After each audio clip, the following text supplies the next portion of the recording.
internet Sénégal 7 ñu ngi leen di nuyu bu baax a baax di amaat un réel plaisir di ñëwaat ci seen nouveau numéro entretien yi spécial comme niñ koy faral di defee saa su nekk ñu am mbégte ak contentement nag dalal fi koo xamante ni duñ ko présenté ci les Sénégalais muy honorable député Mayabé man nag père rek laay wax. père bi laa tàmm depuis très longtemps donc ñu ngi koy jox wàccu waayam di ko dalal bu baax a baax fas yéene waxtaanee nag ponk yu am solo ndax gis ngeen rebondissement bu am ci actualité bi dama koy bàyyi mu nuyoo très rapidement ñu mën a dugg ci waxtaan bi kilifa gi maa ngi lay nuyu di la jox sa wàccu waay. waaw auzu billahi mina sheytaan rajim bismillahi rahmaani rahim salaam ala rasulillah ñu ngi lay fay waaw di nuyu internet yëpp te fas yéene ànd ak yow incha allah. faram fàcc actualité bi yëpp bu soobee suñu borom incha allah. incha allah alors fi ñu koy tàmbalee rek mooy démb ñu ngi woon fële ci tribunal bu Dakar muy haute cour de justice di institution boo xam ne dafa spécial ci ñu mu war a àtte muy ay kilifa wala ay anciens dignitaires yoo xam ne ñu ngi fi woon yoroon réew mi. niki démb nag dégg nañu kàddu yi seen avocat yi yëkkati jëmale ko ci seen client bi nga xam ne. mandat de dépôt la ñu ko def muy Mansour Faye mu mel ni nag lu jëm ci wàllu caution yeeg yëpp daanaka juge bi dañ ko rejeté waa APR ñenn ci ay ñoñam génn ne mbir mi dafa xaw a nduroog commande politique moom moo tax peut-être juge bi rejeté li ni mel waaye yow bëgg naa nga taxaw si def jàngat bu am solo ndaxte bi ñuy dindi seen mbalaanu kiiraay fële ci assemblée nationale lañ ko defee woon. bon si c'est une commande politique j'appuie de 2 mots. Pourquoi? su fekkee réellement c'est une commande politique moi j'appuie j'applaudis de 2 mois parce que foog ñu xool fu affaire bi jógee mbir la boo xam ne Sénégal jàq nañu ñu toll dans une situation ñu dajale alal ju bare ñun ñu wax ni dénk leen ko benn commission bu leen ko jox nit ça peut créer des problèmes kenn déggal ñu jox ko nit ko gérer coow li bare ñoom ñoo def seen rapport ñoom ñoo génn seen conclusion rapport bi génn ay conclusion ak ay recommandations ñu jox ko procureur bi bañ a wax ba régime bi changé beneen procureur ñëw jël di ko doxal maanaam alalu askan boobu ñu jox nit mu gérer ko mu am luxumboot ñu koy toppatoo ba xam fu mu dugg ñu ni commande politique la j'appelle de 2 mains ñun ñoo digg woon ni ku lekk alal askan bi te moom ko di nga ko yàbbi. Ensuite il faudrait que nit ñi ñu am raison garder est-ce que man je me pose déjà une question à savoir bu fekkoon ni lii ça émane d'un audit que nous avons commandité kon coow li nu muy toll. ñoom ñoo def seen audit ñoom ñoo def seen rapport ñoom ñoo dénkoon suñu xaalis ñoom la ñuy wax pour ñu def règlement de compte buñ la dénkee alal bu ñëpp moom nga doxal ko ñu gis ci ay lox mooy mais on règle les comptes ils disent règlement de compte ils disent commande politique buy commande politique l'État a bien fait de commander à ce que ñu règle le problème là buy règlement de compte c'est nécessaire parce qu'il faut qu'on règle ces comptes là li ci des nag mooy on a parlé de caution lui ñu ngi koy réclamer 2 milliards 700 et quelques mu indi 2 milliards paraît-il ça règle pas le problème. Deuxièmement on dit que c'est sa sœur qui a donné les 2 milliards. bon après information boobu ñoom démentir nañ ko. ah bon alhamdulilah. parce que démb bi ñu laajtee ay avocats am dañu ne loolu fake news la. par contre on les a posé une question parce que man personnellement maa ngi fa woon. maître mu ne li ñu cautionné c'est pas important la somme l'essentiel rejeté nañ ko moom foofu la limité wu par la suite nag la ñu dégg am nañu wax 3 milliards ñenn ñi ne 5 milliards. j'étais pas là-bas mais de par tes propos rek. am na ci commentaire. un avocat qui a raison. sur un fait il n'hésite pas à l'étaler. si on a rejeté sa caution il ne veut pas donner le montant de la caution c'est parce que manque na argument. Ensuite ce n'est pas simplement toujours parce qu'on a cautionné que dañ la war a bàyyi. gis nga chef d'accusation yi ñu teg ci kawam détournement de deniers publics caution mën na ko régler mais blanchiment de capitaux et consort cautionnement mën na ko régler. bon man nag je suis surpris parce que nag man façon bi mu doon waxee ak assurance bi mu amoon moi je suis à l'aise, je ne me vois pas en prison. Le problème qui se pose mooy jusqu'à l'extinction du soleil kenn du gis benn dërëm boo xam ne lóobal naa ko. Moi je crois qu'il avait assez d'arguments et de preuves yoo xam ne devant le juge bu ko tegalee le juge bi day du am lu muy wax et il rentre chez lui. Donc si on l'a mis sous mandat de dépôt, c'est parce qu'il n'a pas su convaincre malgré l'assistance de ses avocats, il n'a pas pu convaincre le juge. Donc par conséquent, la procédure continue. Parce que en fait ci kaaw moom bu ñu fa defee taxaw seetlu parce que tey am na si ñenn ñoo xamante ni implication Mansour c'est comme si c'était que le fait que ñu ngi topp keneen koo xam ne c'est un membre de la famille muy Amadou Sall. buñ taxawee tuuti defoon nañ ko fi mandat d'arrêt. amagul suite ba tey. donc sûrement ñenn ci ñooñam yi bokk ñi nga xam ne dekk nañ leen micro dañu wax ne est-ce que du lu ñu mënagul jot kële moo tax ñu ne nañu jàpp Mansour le temps que ñoom ñu mën a def réaction pour ñëw. li ñu mënagul jàpp kan. Amadou Sall moo tax ñu ne nañ jàpp Mansour. lan la ñuy reprocher Amadou. du samay wax nag. affaire sanctif la. ñoom loolu la ñu jot ñoom la ñu avancé loolu la ñu avancé comme thèse. lan lay reprocher Amadou affaire de sanctif. lan lay reprocher Mansour. affaire de gestion force Covid. Ça n'a absolument rien à voir. Et que pour topp seen logique jàpp Mansour dafa tax mën a am le fils le neveu. Non, ça n'a absolument rien à voir. Ils ont été impliqués dans des affaires différentes. kenn ku ci nekk justice baa ngi koy dox la muy dox bosu Mansour fa muy jaar bos bi fa muy jaar ça n'a absolument rien à voir. Il y a des ministres qui n'ont pas géré force Covid wala qui l'ont très bien géré kenn awu leen donc ñi ko géré te mu am lux mboot am lëj-lëj ñoom lañu géré mais quand on poursuit un ministre pour moins de 60 millions mais quelqu'un qui a géré 2 milliards et quelques bu ñuy jënd 2 milliards et quelques il faut t'attendre à ce que ñu woo la donc loolu rek la bon sinon les gens spéculent, parlent de n'importe quoi. On ne peut pas avoir le neveu, c'est pourquoi on a pris l'oncle en tendant. Pourquoi? C'est parce que peut-être l'effet reddition des comptes bi peut-être loolu la. C'est parce que ñoom ñoo jël seen famille Macky moo jël famille yam imprégné leen dans les affaires de l'État. Macky moo jël plus de 1000 milliards dénk ko benn nit. On lui avait bien dit de donner ça à une commission qui fera un rapport après. S'il l'avait fait, il n'y aurait pas eu tous ces problèmes-là. Da nga jàpp ne passé daf ko rattrapé. Non, oui, son passé l'a rattrapé.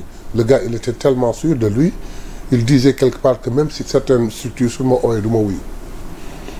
Aujourd'hui, structure bu ko habilité woo na ko bi mu ñëwee téye na ko léegi nag moi ce que je lui conseille ce n'est pas de faire ay portée presse ak taxaw di wax ses avocats di wax sans argument tëju faire un dossier béton. waaw mais ñoom am nañ dossier bu ñu livré presse bi muy ay contestation yoo xam ne def nañ ko. Ce n'est pas à la presse que ça se règle. Il ne s'agit pas de convaincre la presse.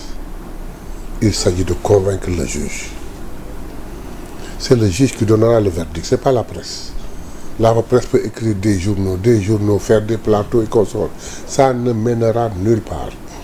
S'ils ont un dossier solide, ils n'ont qu'à le donner au juge. Aller au jugement, plaider et teg dossier béton qui permettra à Mansour de rentrer chez lui. Ce n'est pas à le donner à la presse ou je ne sais pas, ça ne passera pas. D'accord alors dañuy avancer tuuti parce que question judiciaire yi bari na au moment où nous sommes suba am na procès boo xam ne war na dox ci diggante ki nga xamante ne moom mooy Oumar Sow ancien ministre conseiller du président de la République Macky Sall moom aussi placé nañ ko sous mandat de dépôt niki démb suba lañ ko war a atte en flagrant délit. Oumar il a été ministre conseiller du président de la République. dama koy xool ba ak sax ma jaaxle ni kii lu ko def sax ministre conseiller. Pourquoi? D'abord manque de fidélité. Oumar est le premier du régime bi daanoo en moins de 3 mois qui a accusé et qui nous a fait comprendre que Macky dafa jënd benn jet privé à temps jeter des discrédits sur Macky Sall. C'est après qu'il s'est ressaisi et devant Macky Sall il fait muy attaquer le pouvoir. 2 xamul sax naka la procédure judiciaire di demee. 1 ce n'est pas parce que dans un débat privé entre un juge un avocat keneen un greffier keneen un élément de la justice ñuy wax ba ni Ismaïla Madior Fall dañ ko war a takkal bracelet que le juge sera obligé de les suivre takkal ko bracelet. Il n'a pas compris ça. Il n'a pas compris que ni le bracelet Ismaïla Madior s'il avait convaincu le juge jox ko élément yu wér du soxla bracelet, ça c'est un. Deuxièmement, n'ayant pas convaincu le juge, Ismaïla Madior Fall devait subir un mandat de dépôt. Le juge proposait que alternative pour ñu takkal le bracelet dañ lay laaj dañ la war dem mandat de dépôt, mais je te propose pour nga jël bracelet bi. wëy nga jël ko tu rentres chez toi. non nga bañ ko jël tu vas en prison. C'est le cas du président de la République actuel Bassirou Diomaye Diakhar Faye. On lui a proposé le bracelet mu ni takkuma parce que defuma dara. waaw à l'époque. Il est allé en prison. Donc moom Sow il ne sait même pas que ni si Ismaïla Madior ne voulait pas mettre le bracelet il l'aurait pas mis. Ensuite Ismaïla Madior ay nawleem ministre yoo xam ni ñu ngi leen di jiiñ leneen ñu ngi prison. waaw Moustapha Diop ak Sophie Gladima en prison. Mansour Faye est en prison.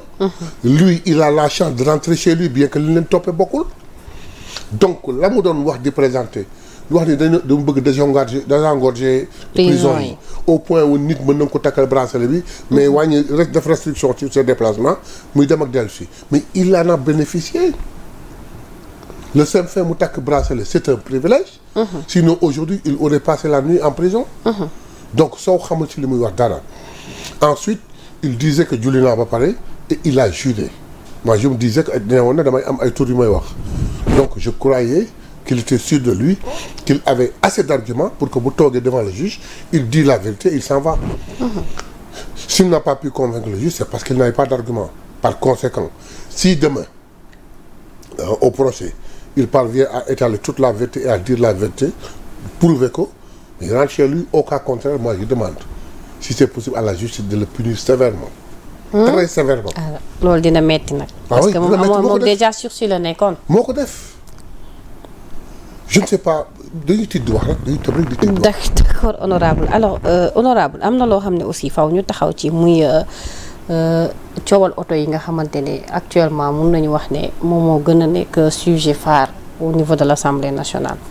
D'ailleurs sax le président de l'Assemblée nationale il va se prononcer aujourd'hui dina def entretien peut-être dina gën a indi ay clarification mais bëgg naa aussi yow en tant que député peut-être boo ci mënee apporter quelques éléments de réponse parce que nag coow li mi ngi ci entre oto bi lii lay jarul lii c'est possible est-ce que 900 000 est-ce que tout le monde se pose des questions mais tey la thèse selon laquelle tey ngeen woote rationaliser les dépenses est-ce que du moom moo andi tamit polémique bi nga xam ne am na ci. Bien ce mot est à retenir rationalisation des dépenses. Cette expression est à retenir ça c'est un. Deuxièmement parlons de 900 000 900 000 mi ngi xew à la 14e législature. Macky Sall pour xañ député yi oto il a préféré leur donner une indemnité de 900 000. Je te dis tout de suite en tant que député si j'avais un choix à faire. Moi je préférerais le 900 000 d'indemnité. Vous préférez le 900 000? Man personnellement. Ok. Je préférerais les 900 000 pour des raisons propres. Pourquoi? Parce que yàlla dénk na ma benn xantu oto. Ok. mën naa ci góorgóorlu mën naa ci dénk mais li ma bëgg wax mooy leen nit ñi dañu déggul El Malick Ndiaye sur 2 points. Un taxi yi amul fu mu wax ni nan leen jox indemnité de transport.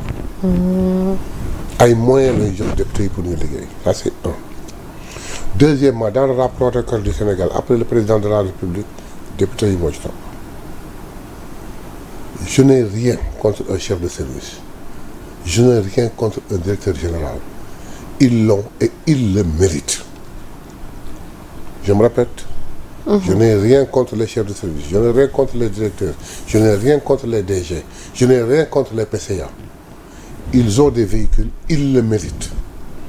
Un DG qui a plus de 4 millions de salaire, qui a 2 véhicules de fonction, un chauffeur, est-il plus important que le député qui vote les lois, contrôle l'action du gouvernement, évalue les politiques publiques, élu de surcroît? Un DG est plus important que lui, a besoin de plus de moyens que lui. bu auto député bu doon jar 80 millions war na ko mën a jënd. Maintenant pour venir à l'explication simple avant d'en venir à mon président que je félicite d'ailleurs et j'encourage ci décision nous qui sommes à Dakar qui résidons à Dakar et qui allons de temps en temps à Saint-Louis yàlla dénk nu benn xantu oto on n'a pas de problème. On me raconte avant-hier qu'un de nos députés pendant un mois et demi n'est pas allé dans sa circonscription ay événements yu bari fekk ko fa askan bi toog di ko xaar il loue un véhicule à 35 000 francs par jour et pendant 10 jours carburant bi ñëwagul séjour bi ñëwagul muy dellu si mbëkk benn maam dem tey jii il doit sortir de l'argent pour la réparation du véhicule loolu rafet na. Un élu du peuple deuxième dans le rang protocolaire du Sénégal takk écusson bi dugg dans les transports publics. Pourquoi cette dévalorisation du député? Pourquoi ñàkkal fayda député ñàkkal fayda boobu ñoom ñoo doon jooy ni député yi amuñu benn njëriñ amuñu benn fayda. La 15e législature est venue. Le président s'engage à faire de cette assemblée la meilleure de tous les temps. Et ça a très bien commencé, tout le monde est juste, tout le monde dit que maintenant xam na luy député. Il a dit qu'il faudrait que l'Assemblée nationale soit la maison du peuple. C'est le cas aujourd'hui. Il ne peut pas doter ses députés de moyens. Non mais war nañ leen ko mën a jox mais ñu xool oto yi yemamaay rek. Pourquoi? oto yoo xam ne peut-être mun na jar ba 10 millions 20 millions xanaa baax na. oto buy jar 10 millions. wala 20 millions baax na. ñu jox ko député yi. waaw. Les députés des élus du peuple. Un DG qui n'est pas élu, qui est nommé muy dawal oto 80 millions. Un chef de service qui dawal oto 20 millions. Un député ñu jox oto 10 millions. C'est-à-dire que est-ce que Sénégalais... mais en fait lu tax ma wax loolu mooy même bu fekkee sax DG yi oto yooyu la ñuy dawal dans le cadre de la rationalisation des dépenses. muy député bi muy DG bi muy ñëpp war nañ mën a xool seen biir oto yoo xamante ni dina ça coûte moins cher en fait si c'est possible je veux dire. Man je dis une chose on n'a pas tenu compte d'un fait le plus important du discours de El Malick. mooy mënuma wàcce ci oto de luxe li ma bëgg te dik ko askan bi mu mën a ko jaaral ci ay député yi député yi di ñëw des sessions yoo xam ne le monde attend war a jël ay décisions yoo xam ne mooy régir république bi ma fekk la ñuy wàcc ay jakarta ak di jël taxi. non pas jël taxi nag honorable nag pas taxi ak jakarta quand même. lan la jël ñu jox leen am na oto yu normal yu fi nekk yoo xam ne mun na bañ a yegg 50 millions. ma député yi bu la joxoon oto 100 millions métti nañ ko. waaw waxuma mérité wuñ ko mais si cadre bi ñu nekk. non j'en viens. ok allez-y. damay wax rek ngoru El Malick. à ces gens-là sur qui je compte pour defal askan bi li ma leen digal faire de l'assemblée la meilleure. ce qu'il est en train de faire. faire de cette assemblée la maison du peuple ce qu'il est en train de faire. les mettre en valeur jàngal leen ba ci demee. am ba ci tey jii démb. am na ay les étudiants les députés sont comme des étudiants ñu ngi nekk di jàng waxuma la ak liggéey bi dara du tardé le peuple mun ma sant di déglu plénière lu ñuy wax tey lu fay xew. kan mooy saaga kay kan ak kanay xeex tey bu ñuy déglu lu ma fay waxal la ñuy xalaat donc mutation boobu am léegi mu wax ni ñooñu dama leen bëgg doter de moyens. Le député qui est à Salamata ou à Goudiri bu dem góorgóorlu ba àgg dëkkam. war a dugg dans les villages. wala Mbirkilaan. lan la koy jëlee ay kii lay jël Jakarta pour dem. oto lay dugg kay. Bon maintenant nag la phrase la plus importante dans sa déclaration. que les gens ont tendance à négliger. Malgré cette ambition de vouloir doter. les députés d'un véhicule. laajuma ñu yokkal ma budget. laajuma ñu dolli ma xaalis. waaw loolu bi mu koy wax. li ma yor si bi muy lancé kii bi. nu mu tuddati le rapport la chaîne parlementaire bi maa ngi fa woon. yaa ngi fa woon. laajuma ñu yokkal ma dara. lii ñu daan yor ancien président yi lii ñu yor te mënuñ ci woon jënd oto. wala bokk sañuñ ci woon jënd oto. man dinaa ko yaxanal. ba dinaa ci jënd oto. ah loolu la wax d'accord kon je pense que loolu leer na. xam nga li ma wax. dafa ni laajuma ñu yokk xaalis. duñ ko yokkal budget. duñ yokk dara mais moom liñ ko jot a jox moom ci loolu lay gérer ok. ne lay daan ñaar yor di ko lekk ba mu jeex te mënuñ ci jënd oto. man yor naa ko dinaa ci defar assemblée ba mu jekk. d'accord dinaa ci doter députés yi des moyens par des tablettes et consorts. defaraat assemblée ba mu rafet jëndal ci députés yi oto. te du ma laaj xaalis. d'accord kon je pense que nag loolu leer na nag.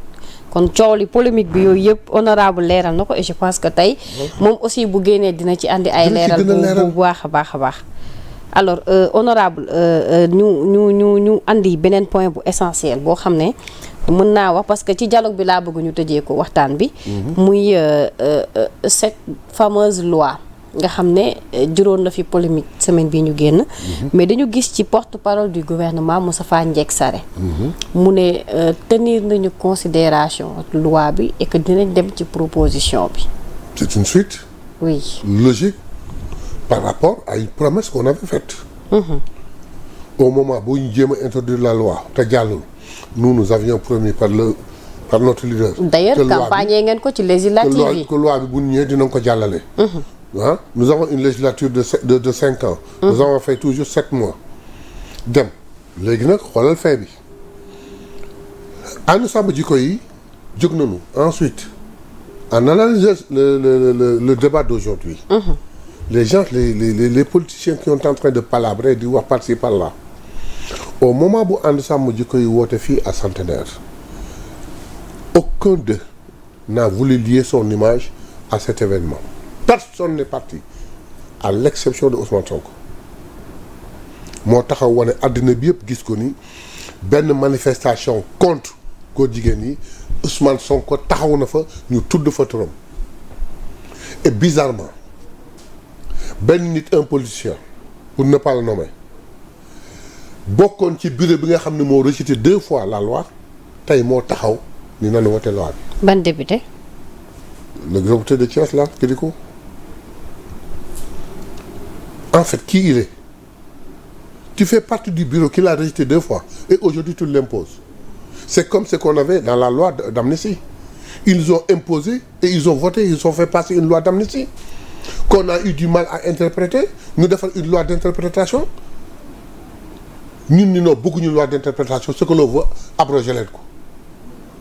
En fait, c'est-à-dire qu'il change de couleur comme il change de qui? Comme caméléon. Maintenant, qu'est-ce qui se passe? En ce qui nous concerne, et qui est logique avec la déclaration du porte-parole du gouvernement. Moustapha Ndiaye Sarré. Ànd Sàmm Jikko Yi, ils ont essayé une fois, ça n'a pas passé. Ils ont essayé une deuxième fois, ça n'a pas passé. Cette fois-ci, mu nekk une coïncidence. ñoom li ñu bëgg mooy loi bi jàll coïncider ak une majorité boo xam ne ils ont promis que day jàllale loi bi. ñoom ñu jaar par la voie. demuñu par la presse di yooxu tooguñu di manifester wu tooguñu fii ñu ne hey loi bi pour mu jàll député yi kese ñoo ko mën a jàllale. te am ngeen majorité bu ko mën toog fii di yooxoog di wax du ko régler nan dem toog waxtaan ak ñoom. ils ont demandé à nous voir. Groupe parlementaire bi désigné 10 personnes yu leen recevoir man mii ci laa bokkoon. ma gis ay nit ñu déterminé nit ñu xam lu ñu bëgg. nit ñu xam fu ñu jëm nit ñu bëgg seen projet bi aboutir ils nous ont parlé un langage très clair très sérieux nous présentant le document. Nous avons vu que le document était très bien fait. kon kay léegi match bi tas ko. match bi tasagul. c'est un très grand pas en avant. ok. mais ku ndobin rey sa maam boo gisoon lu ñuul daw. On a criminalisé le vol de bétail. lu mu jur bërki dem rek nit dee na ci. ça n'a absolument rien changé dafa yokk. on a criminalisé le viol. lu mu jur ay innocents yu ñu tëj kaso ba mu dem. saafara bu jur jàngoro. ce ne sera pas le cas aujourd'hui. donc foog ngeen xool les paramètres yëpp ngeen tenir ko compte. Pour criminaliser une chose il faut savoir quelle est la chose lan mooy góor jigéen en fait qu'est-ce que c'est que l'homosexualité. C'est la vraie question. Très bien. Nous allons chercher nos experts. Ok. Et nos consultants. Les universitaires. ñoom seen experts seen consultants ñi am connaissance ci matière. en symbiose ñu tëgg ko tëgg boo xam ni bis buñ ko tegee. ça va passer à l'Assemblée. ça va passer au conseil constitutionnel te day nekk saafara bu dul jur jàngoro. Mais au préalable comme ñun 10 la ñu woon ñoo leen recevoir waxtaan ak ñoom jël éléments yi. dinañ rendre compte le groupe parlementaire. d'accord suñu paree dinañ rendre compte le parti bi ñu bokk. suñu paree dinañ waxanteeg les autorités yi nga xam ne ñun ak ñoom ñoo gagné élection yi ñoo yor réew mi. Une chose est certaine ñoom dañ ko bëgg te logique la li ñu bëgg mooy li askan bi yëpp bëgg. ñun ñoo ko promettre dinañ ko porter dinañ ko jàllale. d'accord mais je ça pense prendra nag le temps que ça doit prendre. mais j'espère que balaa mandat bi di jeex. ah non bien avant. kon ay ca bokk. Bien alors loolu dafa mel ni scoop la li ñu honorable jox tout à l'heure alors honorable am na beneen mbir boo xam ne aussi bëgg naa ñu aborder ko très rapidement. muy li nga xam ne moom moo jëm ci wàllu pèlerinage bi.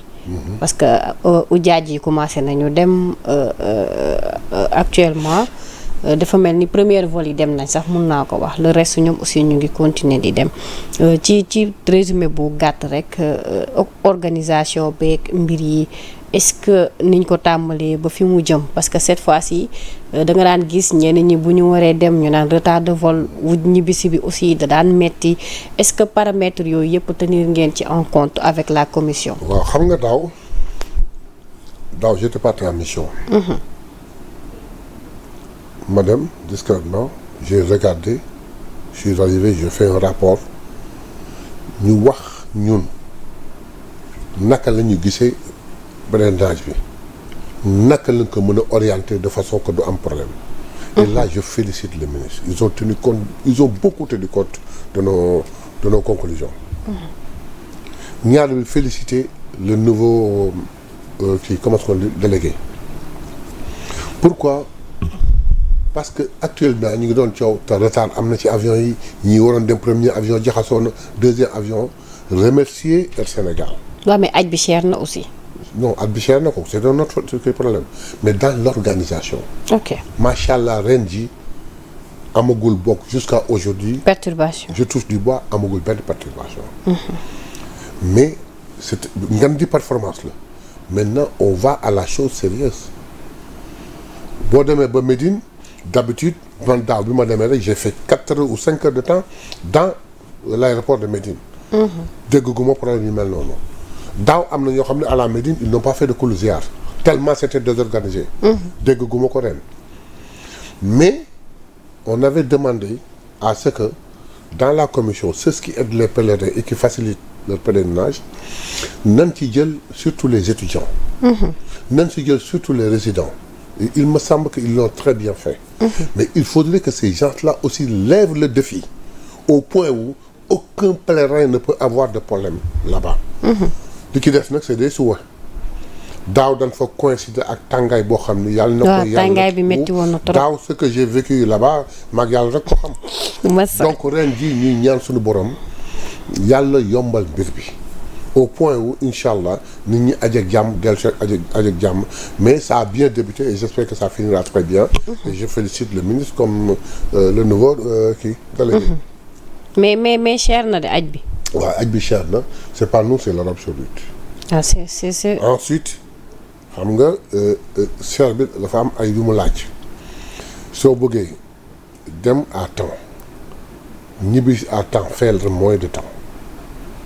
Loger dans les hôtels les plus proches des mosquées, dans des hôtels de luxe, avoir la possibilité d'avoir d'excellents moyens de transport.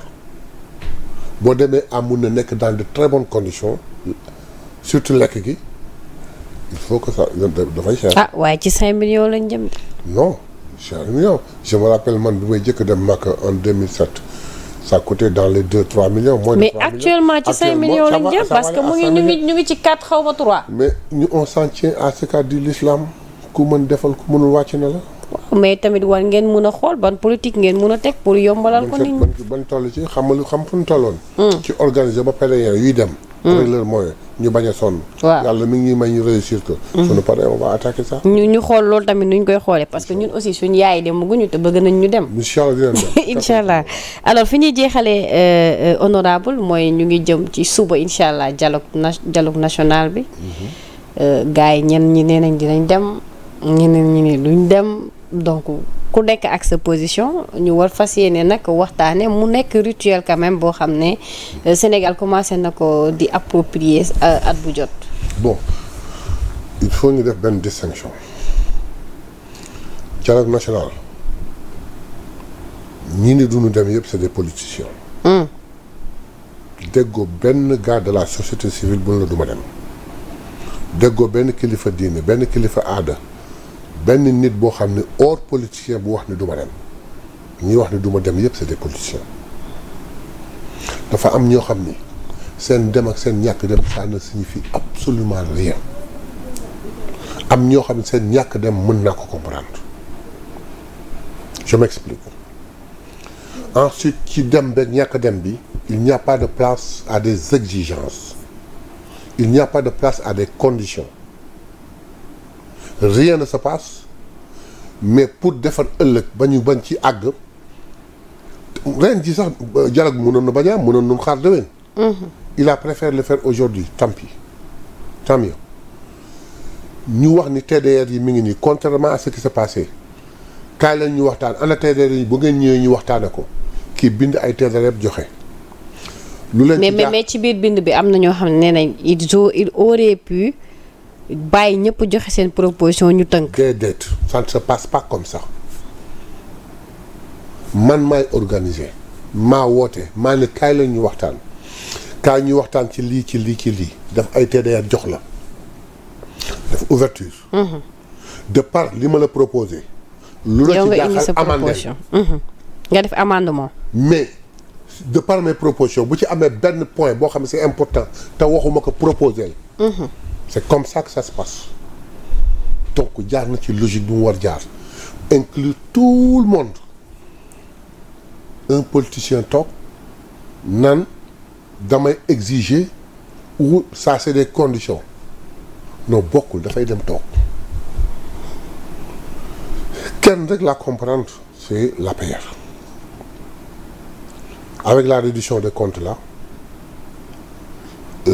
seen bopp jaxasoo na ndax fii la yem ci 5 ministres yi. ndax day continuer ñi si def ils ont bien géré. est-ce que day amaat ñeneen ñu woo. donc loolu yëpp c'est des questions. ndax ci 5 yi la yem si procédure bi kon ne. mais par contre gis nañu la posture de Abdoulaye Diouf Sarr. non tu sais moom nee na dafay dem dina ñëw. tu sais Abdoulaye Diouf Sarr tu sais il s'est un peu réparti de l'APR. ça fait un bon bout de temps hein. waaw mais mënoo ko ci bañ a boole. waaw mais xëy na le cas de Amadou Ba aussi ñoom ñëpp fa lañ bokkoon. mais même bu fekkee dina ne c'était détaché de kii. même bu fekkee fa lañ génnee. parce que tey xam nga le statut du chef de l'opposition par exemple tey.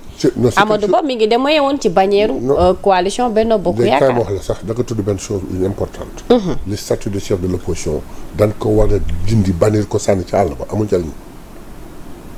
je m'explique. Qui sera le chef de l'opposition? Le deuxième à la vice-présidence.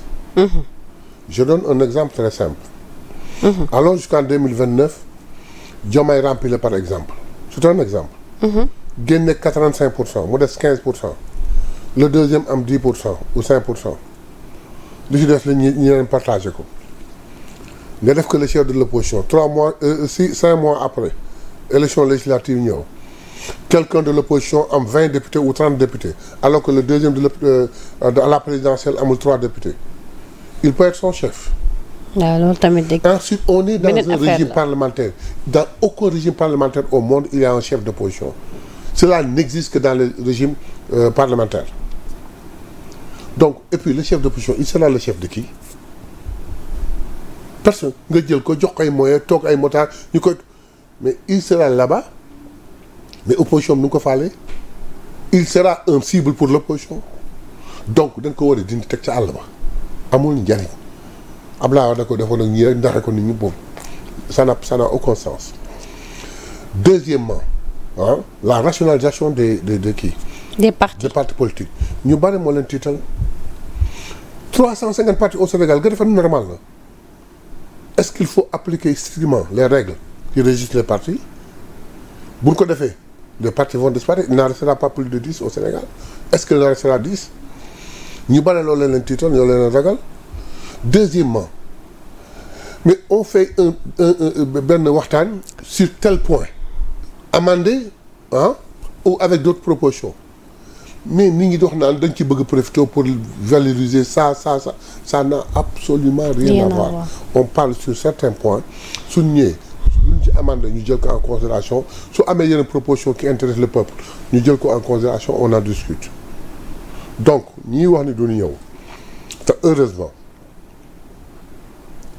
c'est des politiciens insignifiants qui n'ont aucun poids politique. lu tax nga wax loolu tey exemple tey. xam nga aucun poids politique. xam nga tey ku mel ni Barth. Barth n'a pas de poids politique. moom nee na moom sax déclaration lay def. Barth n'a pas il respecte même pas la République.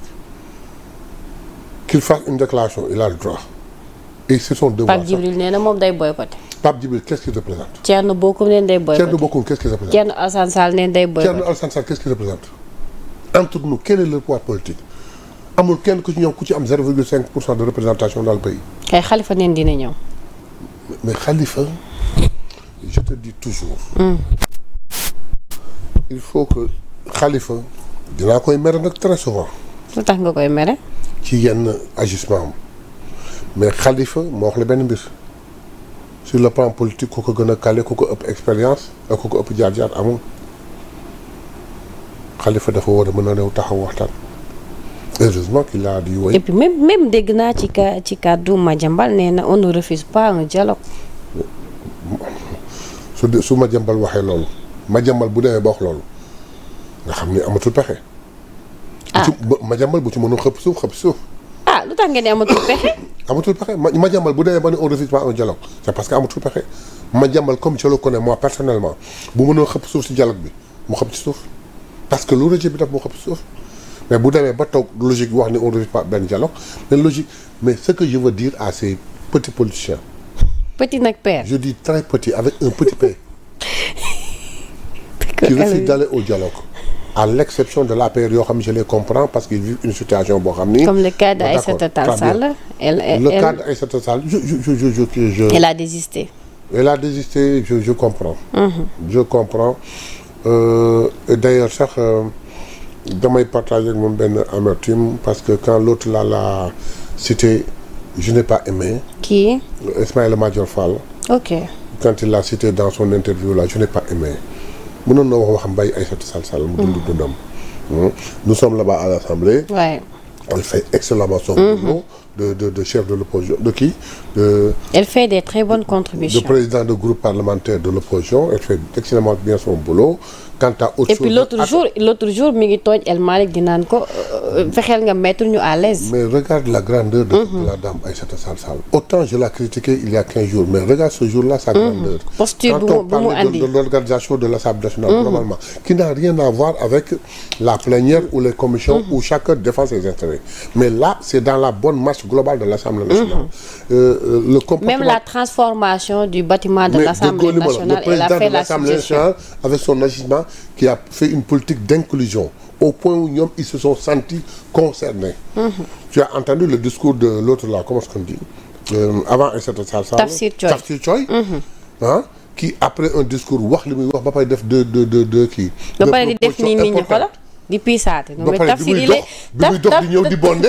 nga xam ne Tafsir il est exceptionnel en fait. Tafsir bi muy dox di bondé di ñëw nga gis ni il était à l'aise. Aïssata Tall Sall qui wax ba pare conclure avec le président que si ça continue comme ça on n'aura jamais de problème entre vous et moi. Et puis yeneen député yi def ay allocutions yu am solo en tout cas symbiose boobu la Sénégalais yi di xaar ci ça nous ramène à la première constitution à la première question au premier kii élément. Cette Assemblée nationale là. Ne mérite pas qu'on leur donne des moyens. Si moyens waaw pour une fois. père moyens ñun ñëpp d'accord nañ ci mais ñu yaxanal. mais lu ngeen di yow xam naa mais loo xam ne jot naa ko ba pare.